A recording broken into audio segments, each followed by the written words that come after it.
से, भगवान शंकर से और ब्रह्मा से, सभी देवताओं से मिलाने का वो मेन साधन है जिसने ब्राह्मण का हृदय जीत लिया और ब्राह्मण के पूजा याचना करके उन्हें प्रसन्नचित्त कर लिया।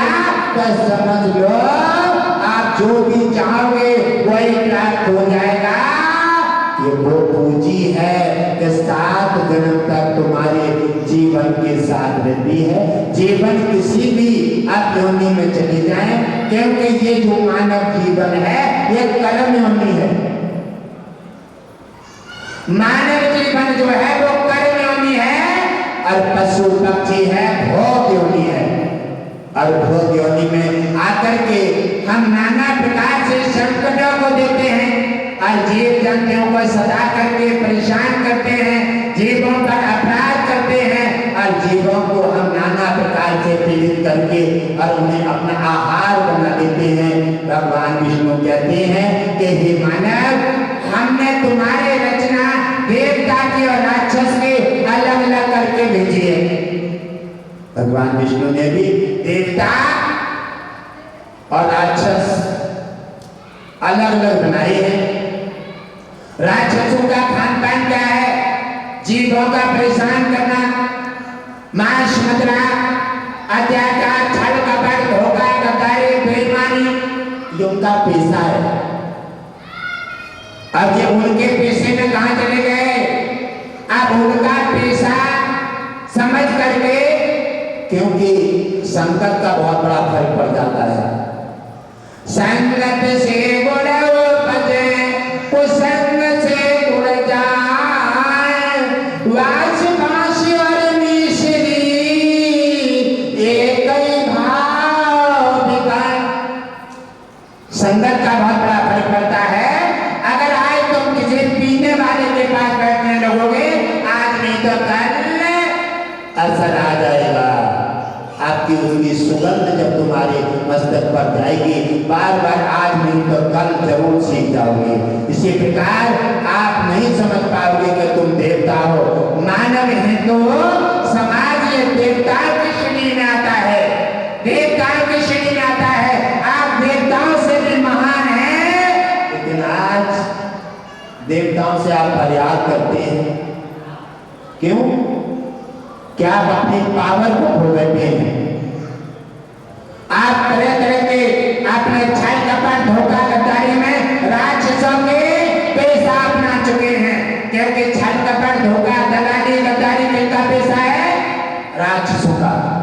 शराब पीना किनका पेशा है? राक्षसों का। जीवों को मारकर खाना किसका पेशा है? राक्षसों का। और तुम कौन हो? देवता। हिंदू सनातन क्या है? देवता। ये देवताओं से भी आप ऊपर हैं। आप चाहें तो देवता को वश में कर सकते हैं, लेकिन देवता ने तुम्हें वश में नहीं कर पाया है।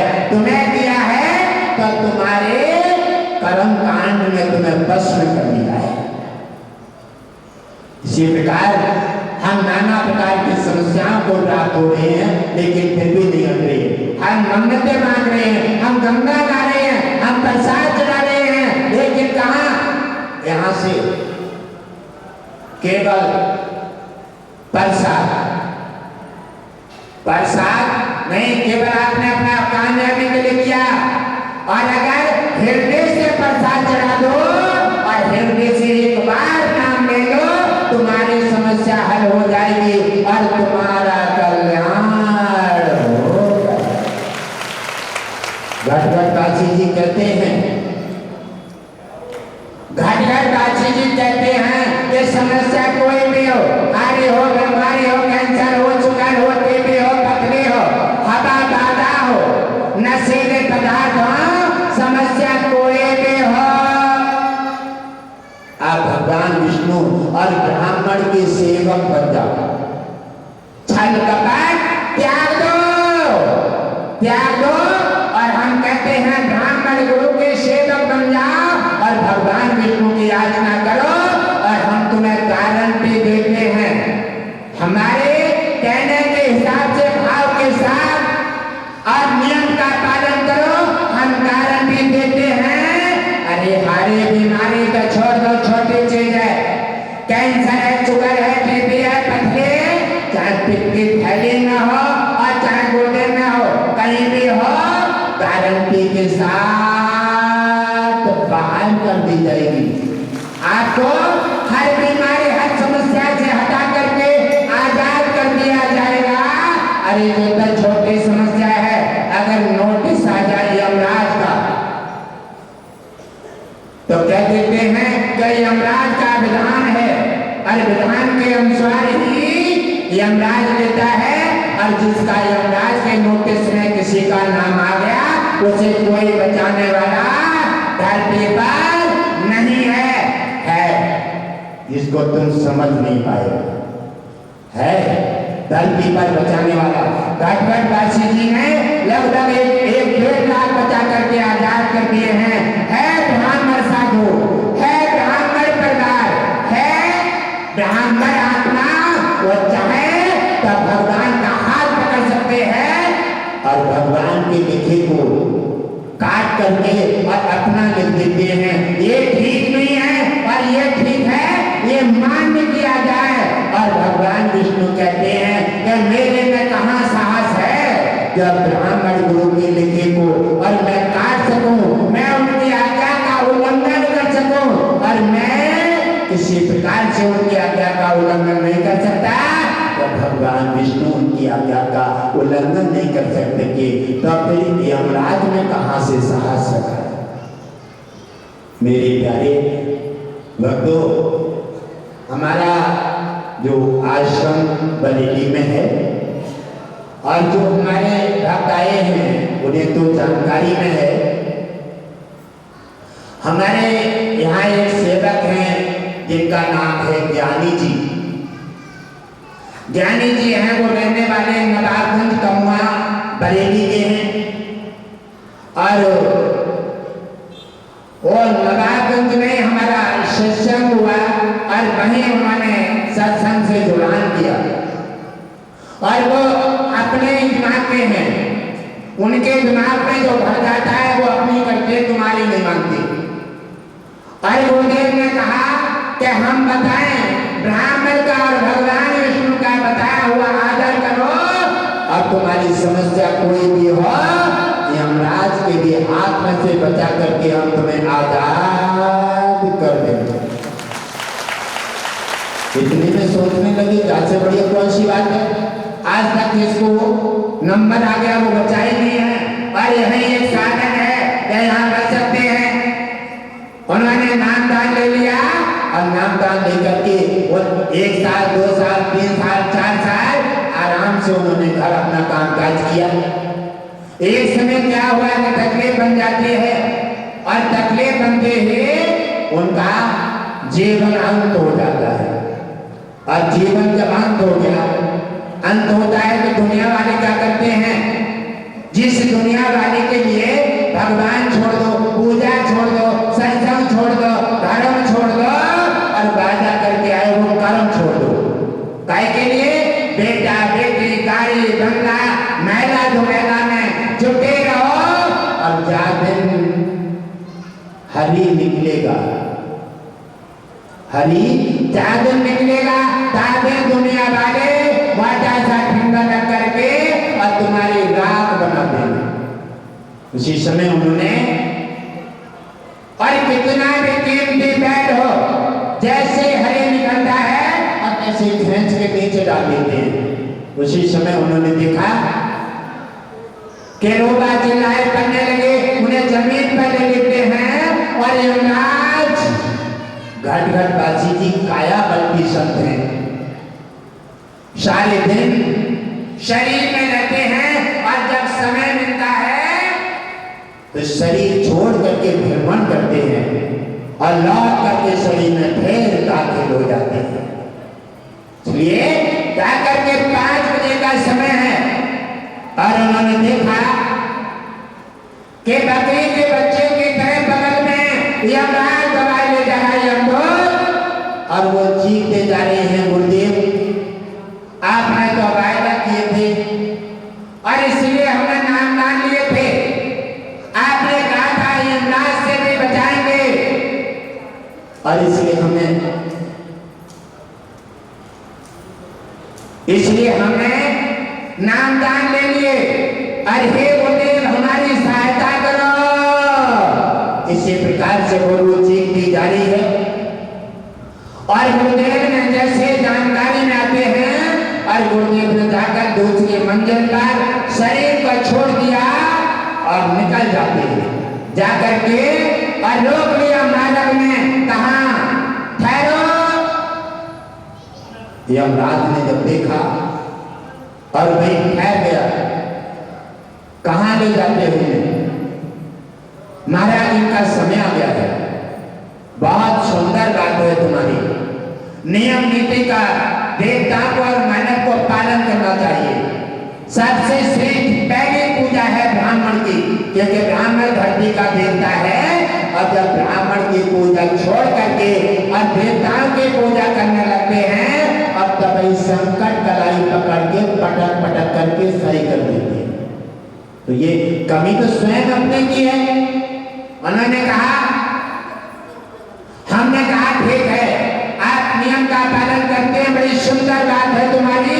बात यह है यमराज जी, अब हमारा भी, हम भी एक साधु हैं और जमीन जायदाद कुटुंब परिवार छोड़कर के 10 साल की अवस्था से बचपन से साधु बन गए हैं। इसलिए अब हमारा भी समय आ रहा है, हमें भी एक सेवक चाहिए सेवा के लिए। तो इसलिए हे यमराज, बता देना कोई। अच्छा, ईश्वर की रचना काया में इस शमशान में जब तुमने जीव जंतुओं को मार के दफना दिया है, तो देवताओं आप 3 दिन के बाद अपने अपने घर जाओगे ना? जाओगे ना? अब 3 दिन के बाद अपने घर जाओगे। ऐसे हवा बाधा शाम को पूरे दिन घूमेगी, शाम को अपने घर शमशान में जाएगी ना? जाइए ना। तो आपने ये सुंदर काया को जीव जंतु मार करके और इसमें सुंदर काया में या सुंदर मंदिर में ये शमशान बना दिया, मुर्दा दफना दिया। तो ये क्या बन गया फिर? क्या बन गया? शमशान बन गया। अब देवता प्रेत कहां जाएंगे? शाम को अपने घर जाने में जाएंगे। जब आपने स्वयं अपने जीवन को सुंदर काया को मार करके जीव जंतुओं को इस सुंदर काया में दफना करके जब शमशान बना दिया है, तो शमशान में तो अपने घर तो भाई भूत में जाएंगे। फिर आप क्यों चीख रहे हो मेरे घर बेटा पकड़ लो, मेरे घर हवा आएगी, मेरे घर ये हो रहा है, मेरे घर हो रहा है? आपने स्वयं बिगाड़ा है, आपने स्वयं बर्बाद किया है, आपने स्वयं संकट का दरवाजा खटखटाया है। आरोप किन पे लगाते? उसने करा दिया पड़ोसी ने, क्योंकि नौ तो अब बिनती नहीं, ये आदेश है कि हमारे इस भक्त की आयु घर से पूरी हो गई है, तब कोई बात नहीं। अब ये हमारा शिष्य है और इसे हमारी सेवा के लिए बंधन मुक्त किया जाए और हमारे आदेश का पालन किया जाए। यमराज ने कहा, महाराज नियम है। मैंने कहा नियम बनाने वाला, दुनिया बनाने वाला गुरु ब्राह्मण के सामने नहीं बोलता, और तुम्हें कहां से साहस आ रहा है? या बात को दोबारा लौट मन देना, वरना यमराज कुर्सी से, ये कुर्सी दिखेगी नहीं, कहां चलेगी? उन्होंने कहा ठीक है महाराज, अरण्य रोग है छोड़ देते हैं और ले जाकर के तब तक गांव में सारी व्यवस्था हो गई, टाड़ी बन करके व्यवस्था हो जाती है। और जब टाड़ी पे रखने के लिए तैयारी किया और जब उन्होंने व्यवस्था देखी, तब तक हमने ले जाकर के उनकी रो दाखिल कर दी और जैसे दाखिल कर देते हैं वहां मेला हो गया। इसी प्रकार जब मेला हो जाता है, अब कोई पूछे यमराज कैसे, उनके सीन कैसे, वो कैसे ले गए, वहां कैसा मकान था, कैसे क्या पूछी थी, तुम्हें डर नहीं एक आदमी से 1000 आदमी पूछेगा तो वो तो पागल हो जाएगा। इसी प्रकार उनसे कहा कि तुम अब आश्रम की सेवा के लिए यमराज से बचा करके हमने अपने रिकॉर्ड में जोड़ दिया है, अब तुम घर नहीं रह सकते, अब आश्रम पधारिए। आश्रम आ गए। जब उनकी 2 बेटा हैं, एक बेटा हमने फौज में लगवा दिया, एक घर पे है, पत्नी है, जमीन है, मकान अच्छे खासे घर के हैं। जब भी कभी उनकी इच्छा होती है घर जाने की या घर वालों की इच्छा होती है तो हम अनुमति देते हैं 2 दिन के मेहमानों की बात। जैसे हम सब लोग 3 दिन के लिए आए हैं और ऐसे अनुमति देते हैं कि 2 दिन में आप वापस आ जाना, और 2 दिन के अलावा तीसरे दिन रुक गए तब बीमार हो जाएंगे। एक बार गए और घर वालों ने आदर में आ गए और तीसरे दिन भी रोक ली। जब तीसरा दिन शाम हुई और शाम हो गए, जैसे 12 बजते हैं, हालात इतने बिगड़ गई कि उसी समय रात में वो मोटरसाइकिल से लेकर के और आश्रम पर पहुंचाने आए। आश्रम में आए, वैसे सुख ठीक हो गए। इसी प्रकार आज भी वो सेवा बड़े श्रद्धा और भक्ति भाव के साथ समर्पित भाव से सेवा करते हैं। बड़ा सुंदर भक्त है। उनका नाम पहला है पोशाकी लाल जी और हमने उनका नाम ज्ञानी जी रख दिया है। और वो आश्रम का पूरा कामकाज बड़े जिम्मेवारी के साथ निभाते हैं। अब जब तक वो मन से सेवा करते रहेंगे, जब तक गुरु के शरण में बने रहेंगे, तब तक हमने वायदा कर दिया है, तब तक यमराज तुम्हें छोड़ नहीं सकता, यमराज तुम्हें छोड़ नहीं सकता। और कहा है जब तुम्हारी इच्छा हो भर जाओ, अब भर जाओ। ये मानव देह में रहते रहते फिर हमें बता देना, फिर यमराज के हाथ में नहीं, भगवान विष्णु के धाम सीधे पधार जाओगे। ये साक्षात इतिहास है। आप कोई जानकारी लेना चाहें, आश्रम पर वो बंदा मौजूद है, आप पूछोगे सारी चीज एक एक।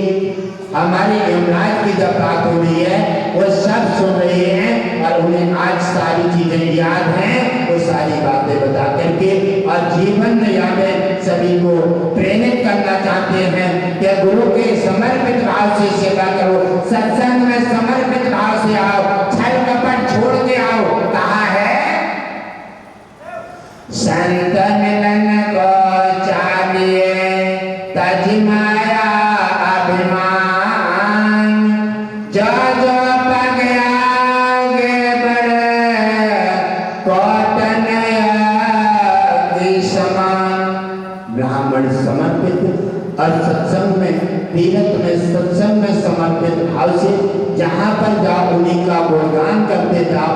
सभी में सामान्य भाव रखो, सभी में भगवान विष्णु को देखो, ब्राह्मण का आदर करो और सभी की पूजा याचना और बड़े आदर भाव के साथ सभी का सत्कार करो।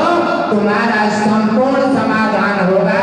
भगवान विष्णु की कृपा बरसेगी, तुम्हारा सबका कल्याण होगा। और हे मेरे प्रिय परिवारजनों, भगवान विष्णु की अनुपम कृपा से, देवताओं के सहयोग से, यहाँ के ब्राह्मणों के सहयोग से और जहाँ घर के सब अपने परिवार में आए हैं, ये जहाँ है, जहाँ बैठे हैं, ये सब अपना परिवार है। और परिवार की जैसे व्यवहार को कोई किसी प्रकार की गंदगी नहीं होना चाहिए, क्योंकि मंदिर में, तीर्थ में कोई भी गंदगी नहीं होना चाहिए। सफाई मन में भी और मंदिर में भी एक जैसी सफाई के विचार होना चाहिए। भाव श्रद्धा लगन के साथ भगवान क्या कहता है, भाव का भूखा हूं मैं। भगवान किसी का कुछ नहीं देता है, हमारा भी तो लगन है क्या हम भगवान को कुछ अर्पण कर दें। भगवान सब देता है हमें, तुम्हें जीवन दिया, मेवा मिष्टान कितने सुंदर सुंदर फल बनाए हैं, लेकिन फिर भी हम उन फल और मेवा से भगवानों से संतुष्ट नहीं हुए। फिर देवता होकर के हम राक्षस बन गए, जीवों पर सताओगे। कहा जाता है पाते बकरे खाते हैं। बकरी एक ऐसी आदत होती है कि कितना भी सुंदर पेड़ हो और आप बकरी को छोड़ दो, वो जाकर के खाए या ना खाए और उस पौधा का सिर जरूर काट डालेगी, काट के नीचे डाल देगी, उसकी आदत होती है। तो कहते हैं पाते बकरे खाते हैं और ताके खींचे खाल, जो नर बकरे खाते हैं तिनके बुरे हवाल।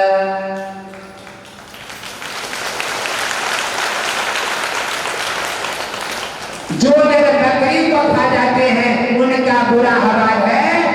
और लोग कहते हैं नापित को न जाने कितने कितना पैसा देते हैं, हमारे यहाँ हरा को चक्कर आए हुए, हमारे यहाँ गाँव में कार्रवाई हो, हमारे लल्ला की मती काट रही है, वो शराब पीने लगा।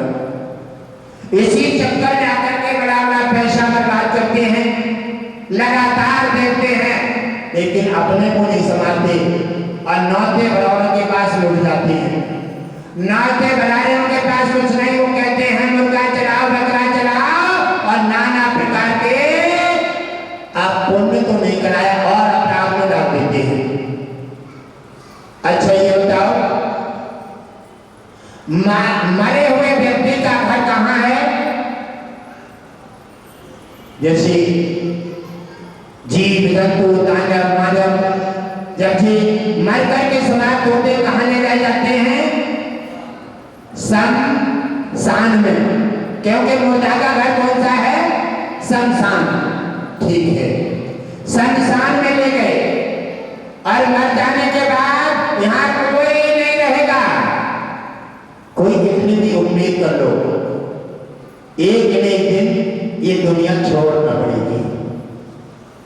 और कितनी भी मजबूती कर लो, कितना भी कुछ करो, और एक दिन दुनिया छोड़कर जाना पड़ेगा, कुछ भी नहीं बचेगा। और मरा हुआ ले जाते हैं शमशान में।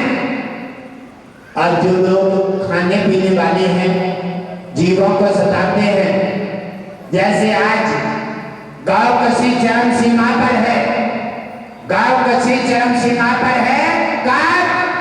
ऐसे ऐसे शेर हिंदुओं के लिए, अरे गौ माता ने बिना पक्षपात के दूध, बिना पक्षपात और भेदभाव के पिलाया, और पिला करके माँ दूध पिलाती है, कहती है बेटा अब तुम बड़े हो गए हो, अब बड़ी हो गई हो। माता दूध छुटा करके और तुम्हें खाने पर डाल देती है, और गौ माता बचपन से लेकर बुढ़ापे तक दूध पिला करके और तुम्हें पाल देती है। और वो दूध लायक नहीं होती तो उसे घर से डंडा मार के बाहर निकाल देते हैं, कनासों के हाथ में दे देते हैं। बताओ ये धर्म है हमारा? और वो कहते हैं हम हिंदू हैं, वो कहते हैं हम सनातनी हैं, वो कहते हैं हम भक्त हैं। केवल पैसे के लिए इतने इतने इतने बड़े अपराध करके अपना मस्तक पर डेरा डाल देते हैं। और मरे हुए कहाँ ले जाए जाते हैं? शमशान में। और जीव जंतु मार के खाए जाते हैं, ये कहाँ दफनाए जाते हैं? आगे समय बदलने पर